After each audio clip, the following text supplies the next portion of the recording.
Hey, we got kind of an interesting video for you today.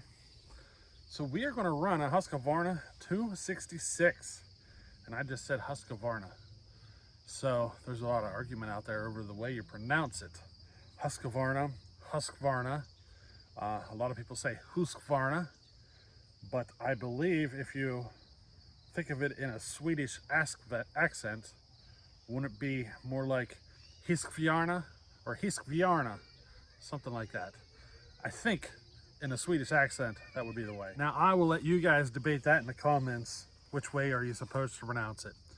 Husqvarna, Husqvarna, or Husqvarna, or Husqvarna.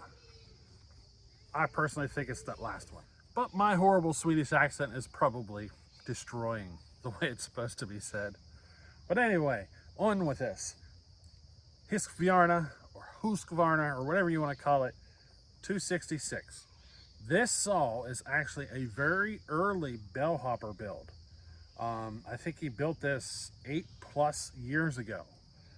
So it'd be kind of interesting to see the way this saw runs versus the way some of his modern 266 type builds run.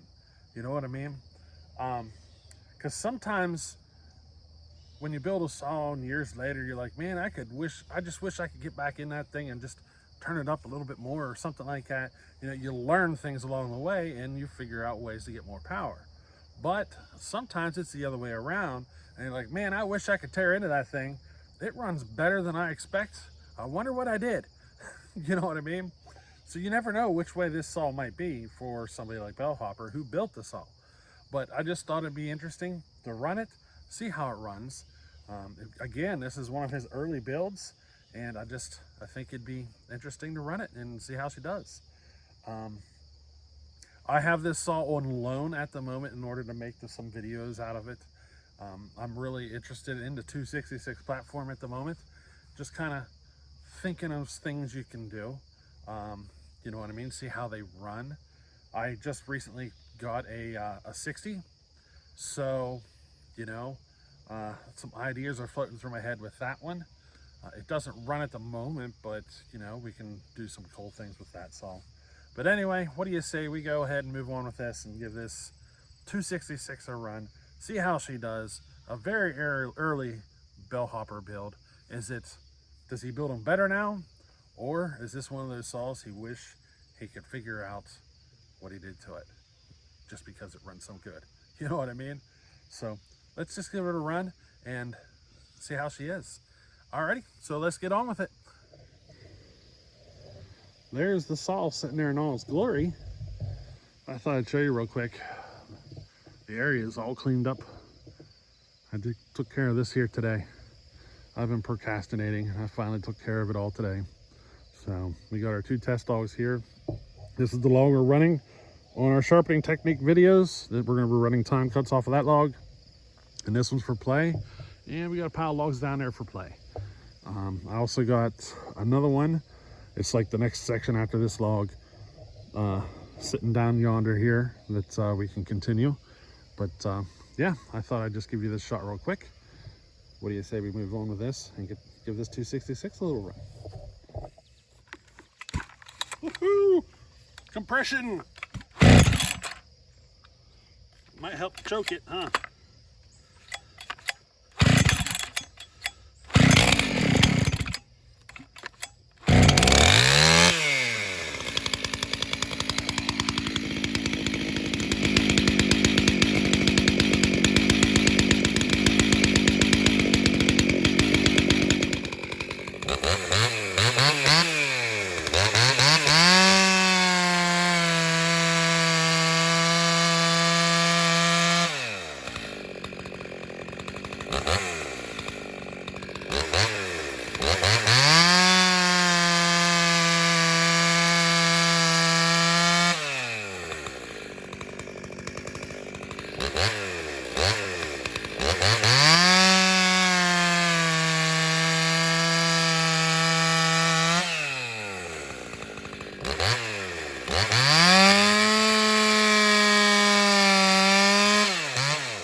favor and pay attention, because when I let off the trigger, the saw still continues to cut as the chain slows down.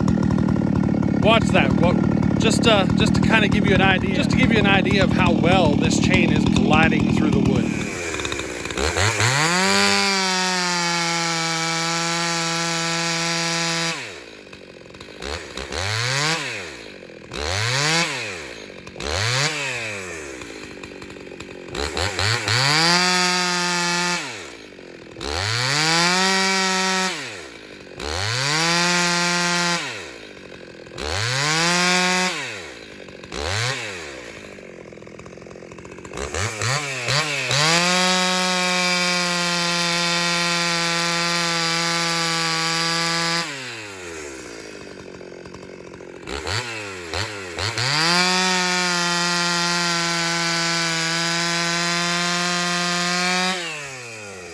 I think this chain is cutting perfectly. Let me step back some. It's a 25,000 raker. I think you'll like it. I really like the way this chain is cutting.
So there we have it. You know, she runs pretty freaking good, doesn't she? There we have it, the 266. It runs pretty good if you ask me. The tune, I think the tune is just a hair on the lean side, but it's not my saw, so I don't really want to screw with the tune, because some people prefer it to be a tune just a hair on the lean side. It's not so lean that it's going to hurt the saw. It's just a little bit leaner than I would do it, you know. But otherwise, you know, the saw is running fantastic. The chain is perfect. It is a flawless chain on this saw. I did sharpen it. The rakers are 25 thousandths. Now the sharpening on this chain is a little more aggressive than what you would typically do. You know, I figured, why not give it a try and see how it does? And the saw liked it, you know. It might have pulled it down in the RPM just a little bit, but she plowed through the wood, you know. It really melts through the wood whenever you have them set up really well, you know what I mean? If you're grabby and all that stuff, I don't know. So when chains are like really grabby or chattery and stuff, I understand it's possible to get them to run a little faster if you get them super aggressive, but it's not my style. I prefer things to be smooth and comfortable, you know what I mean? It makes for a much more pleasurable experience. But you know, enough about the chain. I mean, this 266 runs great, and it's an old build of hoppers, you know. It's still running. This saw has been doing nothing but firewood work since the day he built it for the past 8 years, 8+ years. I mean, this saw has got a lot of fuel ran through the tank.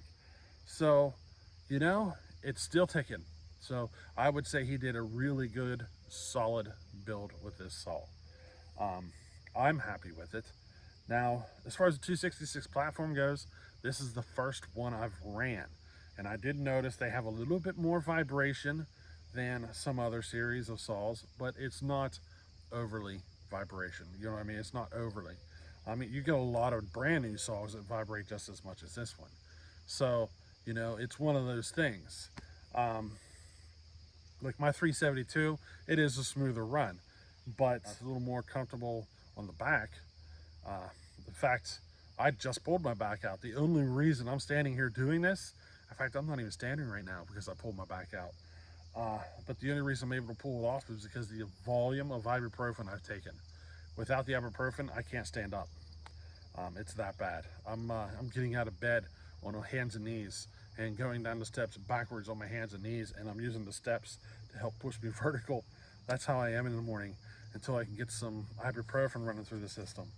I have to take an 800 milligram every couple of hours just to keep myself moving, you know what I mean? So it's not something you want to do long term, but it definitely helps, you know, in the short term with keep moving. But anyway, enough about that.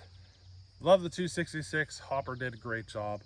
I did a great job with the chain, don't you think? Now, a little bonus for you guys who stuck around to the end. A little information about our saw testing, or our chain testing. I have 4 additional square grind chains going to be coming. So we got the factory grind, we did the hand filed, then we did the basic grind, okay? But then we still have another one that's more aggressive than the basic grind, okay, to test that one. We haven't even looked at that one yet, but we got 4 additional square grinds on top of that coming as well. There are so many chains headed this way, it's ridiculous. We are going to have a lot of fun testing, but just a little update for you guys who stuck around, and hey, we'll catch you on the next one.